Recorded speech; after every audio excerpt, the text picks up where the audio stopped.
Intelligence is one of the most misunderstood constructs in all of psychology, not because it is mysterious or unmeasurable, but because the version of it that our culture recognizes and rewards, the version that gets good grades and performs well on standardized tests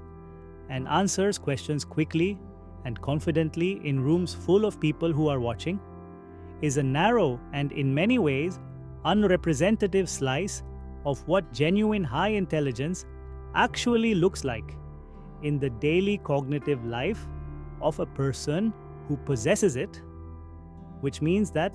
there is a significant population of genuinely highly intelligent people who have spent their entire lives not recognizing themselves in the cultural image of intelligence because the cultural image of intelligence was never drawn from them, was drawn instead from a specific kind of performance-oriented, externally validated, verbally dominant cognitive style that high intelligence sometimes produces and sometimes doesn't. And today, we are going to look at the actual psychological and cognitive signs of high intelligence. The ones that the research identifies, the ones that show up in daily thinking and daily behavior rather than in test scores. Because some of them are going to be immediately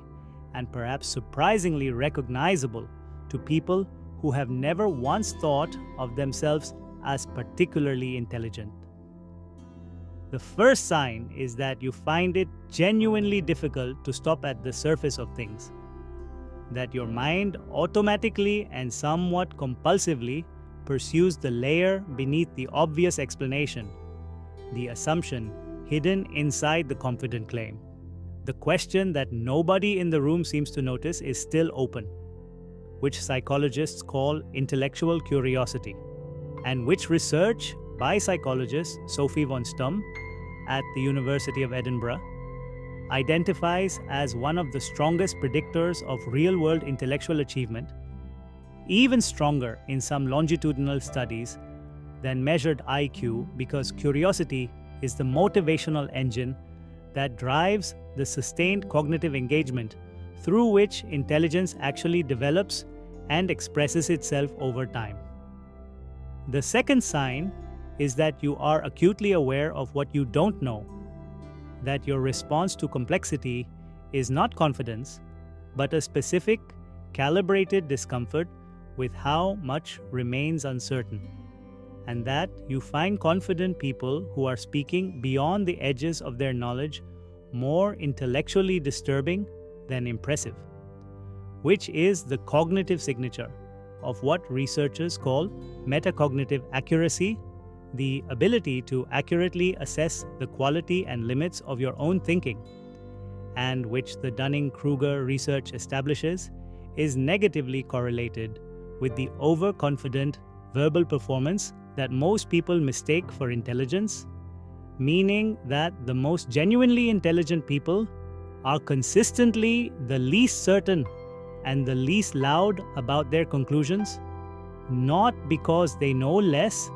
but because they know enough to know how much more there is.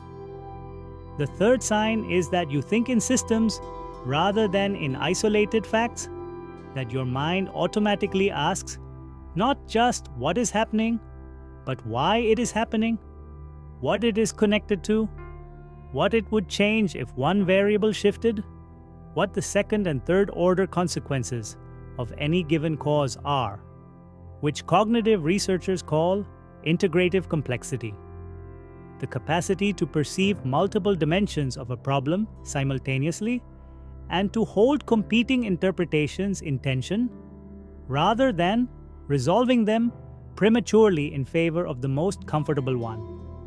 and which research consistently identifies as one of the most reliable cognitive markers of high general intelligence across domains as different as scientific reasoning, strategic decision-making, and creative production. The fourth sign, and the one that will resonate most with people who have spent their lives being told they are too sensitive rather than too perceptive, is that you experience the emotional and intellectual content of situations with an intensity and a detail that most people around you do not seem to share, that you notice implications and undercurrents and unspoken dynamics that the room appears to be collectively missing, that you feel the weight of ideas and the texture of human interactions in a way that is sometimes genuinely exhausting, and that has occasionally made you wonder whether there is something wrong with your calibration rather than with the world's. And the research on what psychologist Kazimierz Dabrowski called psychomotor, sensual, intellectual, psychic, and imaginational overexcitabilities consistently links this heightened sensitivity and intensity of experience to high intellectual giftedness, suggesting that the depth of your experience is not a disorder, but a feature of a cognitive system that is processing the world at a higher resolution than the instruments most people are using. And the final sign, the one that contains all the others, is that you have never been entirely satisfied with the answers you were given. That something in you keeps finding the authorized version of things insufficient, keeps locating the crack in the consensus, keeps asking the question that the accepted answer does not quite close, which is not contrarianism and it is not arrogance. It is the specific, inextinguishable cognitive restlessness of a mind that is genuinely too alive to its own perception to stop at the point where other minds find it comfortable to rest. Subscribe for more mind secrets.